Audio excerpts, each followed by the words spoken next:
but that's exactly the name of the Blair Underwood. When Blair Underwood played Jesus Christ, or played a Jesus Christ character, a role in a film, The Second Coming, starring Blair Underwood. In fact, after he made that movie, it's interesting because after Blair Underwood made that movie, he was like up and coming actor in a lot of different shows and movies, and it seemed like he went off the grid in a sense for a moment. Like he really didn't do anything, or at least nothing that most of the community or black folks that we knew about. I think he did do other film or stuff, but there was a period where he was just off the grid for a moment. Now with like Obama as president, and with a whole turn in the society a little bit towards black, like Obama and the black issue and black men and black characters in certain films who are playing like the president, like that Dennis Haybird who plays in The Unit. He played in that 24 series as the president, and also Eddie Murphy, I think, did a president role, and then the other, the comedian from Everybody Hates Chris Rock. He played the president in also a film, and I mean there were comedies, and then there were serious kind of dramas where a black man played the president. You know what I mean? I think even there was that other actor who played Shanae in Martin Lawrence, right? Even he played I think the president or something, but maybe it was a comedy, of course. So now with the Obama, when this Obama, or the age of so-called Obama, that it's not so controversial in a negative sense. It's like now people are like, well, what's wrong with that? You know what I mean? So it's also a good moment to kind of touch on some of these issue, and like re-go over some of these missed films, like Second Coming of the Second Coming. Speaking of the Second Coming of Jesus Christ, almost like a movie like, what if Jesus is actually really black? And that's the basic plot, or not the basic plot, but that's one of the basic ideas that's in the Blair Underwood film, which we are still looking to see the whole thing. I remember when it came out, he was on Donahue show. In fact, there's a clip on the YouTubes where the Blair Underwood is on this Donahue show where they're discussing Jesus Christ being black, you understand, and being a black man, and they show some clips of the movie, so forth and so on. But what's interesting is that besides that, it's like the movie, everybody heard about the Passion of Christ, the Mel Gibson film, and all these other films that come around every year that explore this continual whitewashing of Jesus Christ. But the black films, you understand, or the films that approach it from a black perspective, really from a truer perspective, are not even talked about. And I just think it's important, especially since we was promoting our sister Tevlet Berhane's, her organization, the Beta Israel of North America, since they have like the film festivals, and since we also know like the Nollywood. In fact, this is why I wanted to touch on the color of the cross. Jean-Claude Lamarre's film, Color of the Cross. I went to school with those brothers and stuff like that, and with him, as well as with Jacinto Riddick. He's also in the film. Jacinto and we would say Jean or Jean, you understand, but we called him Jean at that time.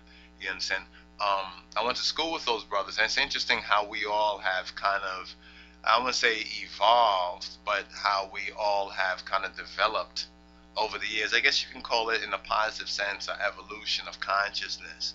I mean, so when I saw this particular film and saw that, like Gene is in this film, is that Gene? Remember Gene from BC, from Brooklyn College? Interesting, BC we used to call Brooklyn College BC, like so-called before Christ.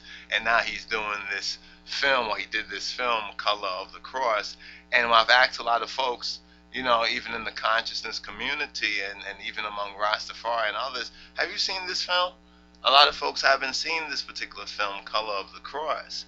And on the YouTubes, you know, I see there's some clips up there for the film, and it's like the film was not really, I don't think it was well received. I think it was like the first. It's almost like Metropolis. When Metropolis came out back in the 20s and everything, they say that it was a flop, or it wasn't a hit.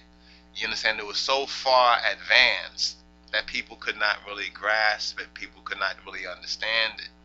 But now, interestingly enough, you understand, now it's like it's like the Holy Grail in the sense of science fiction films. I look at the Color of the Cross and the Jean-Claude Lamarre film, as well as the Second Coming with Blair Underwood, to be films in that same sort of genre.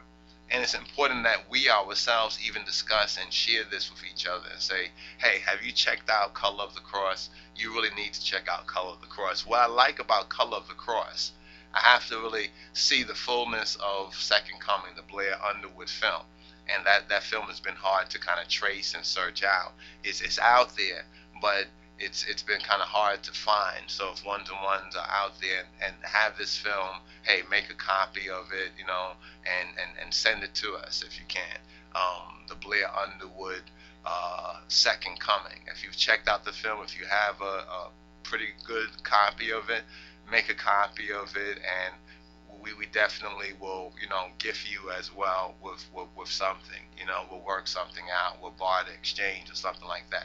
We just want to be able to check out the film, you know, in its entirety again. But the Color of the Cross is one that we can, you know, briefly comment on. First of all, we went to school with, you know, to college with some of with the director and the lead actor, as well as a couple of other people who are actually in the film. And one thing about Color of the Cross, we like the film. The film is very important for us to check it out because it approaches the whole story of Christ from a very interesting perspective. And I was pleasantly surprised that these brothers who I went to school with, while we were dealing with like Lion of Judah and we was dealing with Rastafari and Ethiopia, they were not so much interested in the same way as some of us was interested. We were like the spearhead of this particular movement on campus and so forth and so on.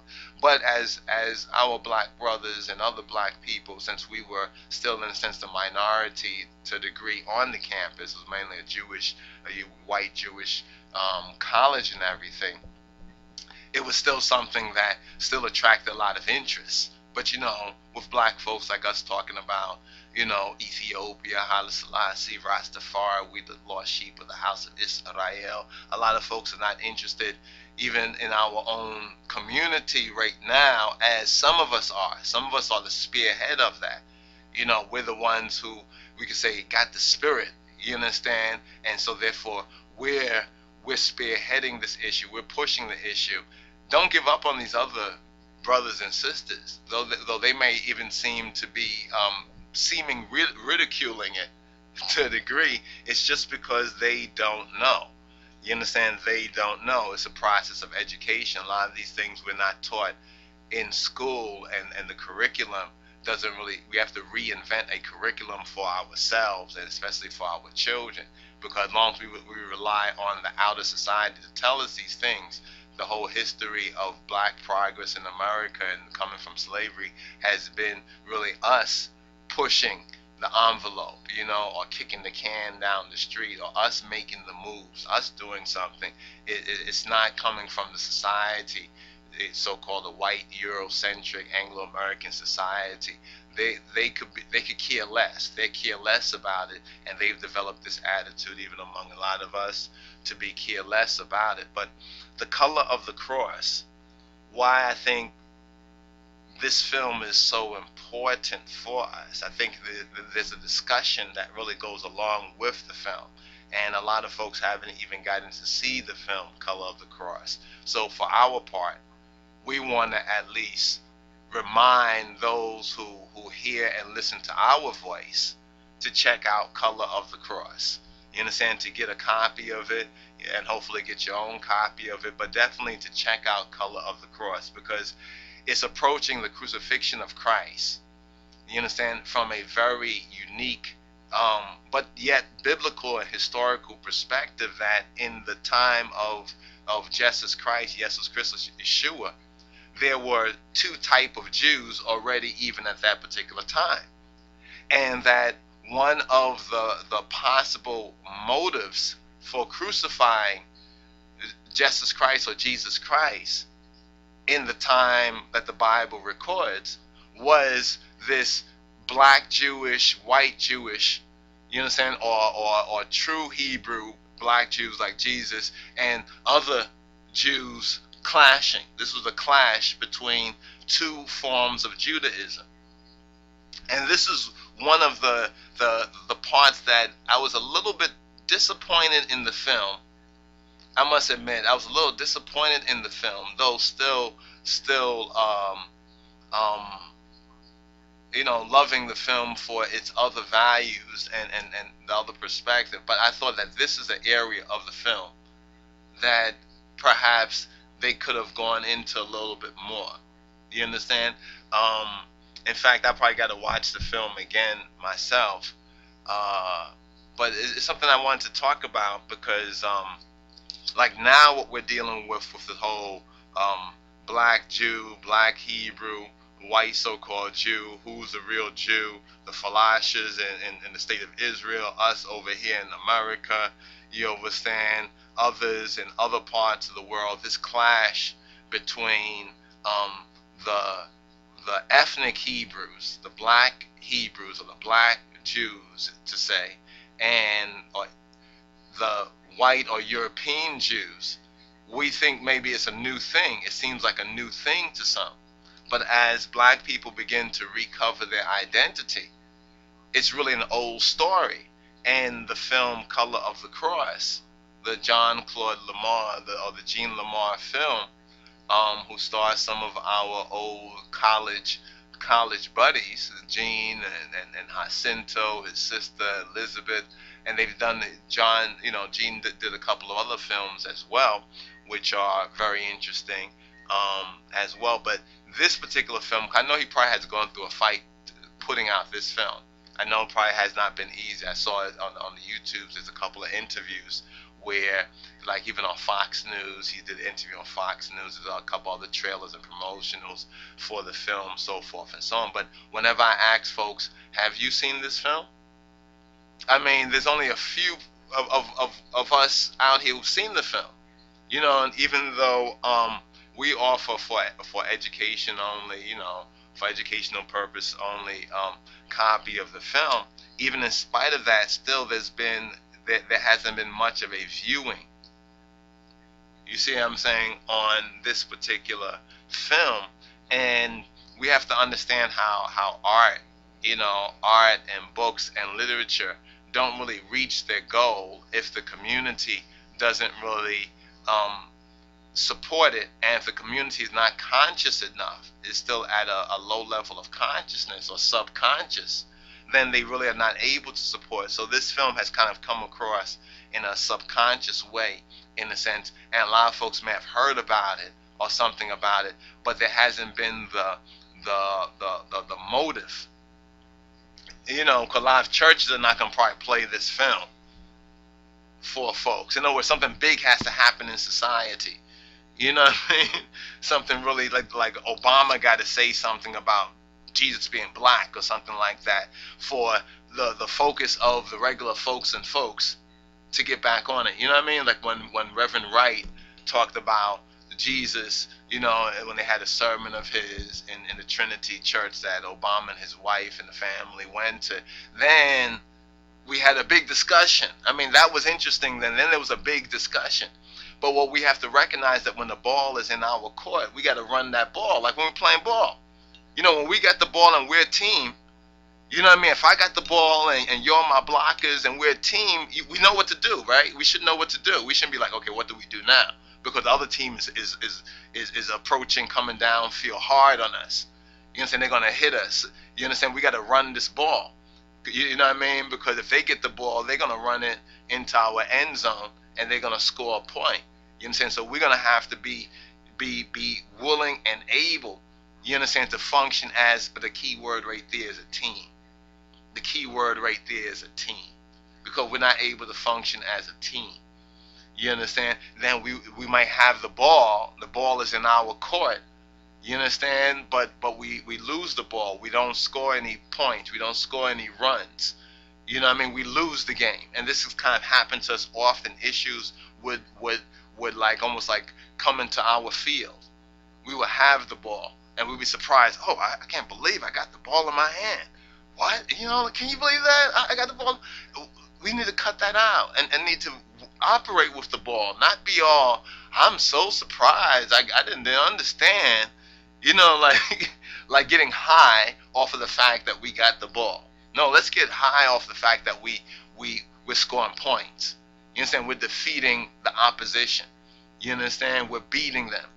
We're getting the shampona or the championship. Let's work towards the goal and then celebrate. Let's not celebrate just because the ball is in our court. You understand? You can't celebrate because while we're playing the ball, you caught the ball. And so you want to now celebrate. People look at you like you're crazy. He just caught the ball. He hasn't done nothing. He hasn't run the ball one yard. You understand? And he's celebrating. Uh-oh, look at that. Look. He just got hit. Yeah, he just got hit. Yeah, he's out. He lost the ball. Look, okay, the other team got the ball. Oh, they suck. You know, that's that seems to be the prophetic that's going on right now. But I wanted to make a little point, a little message about the color of the cross.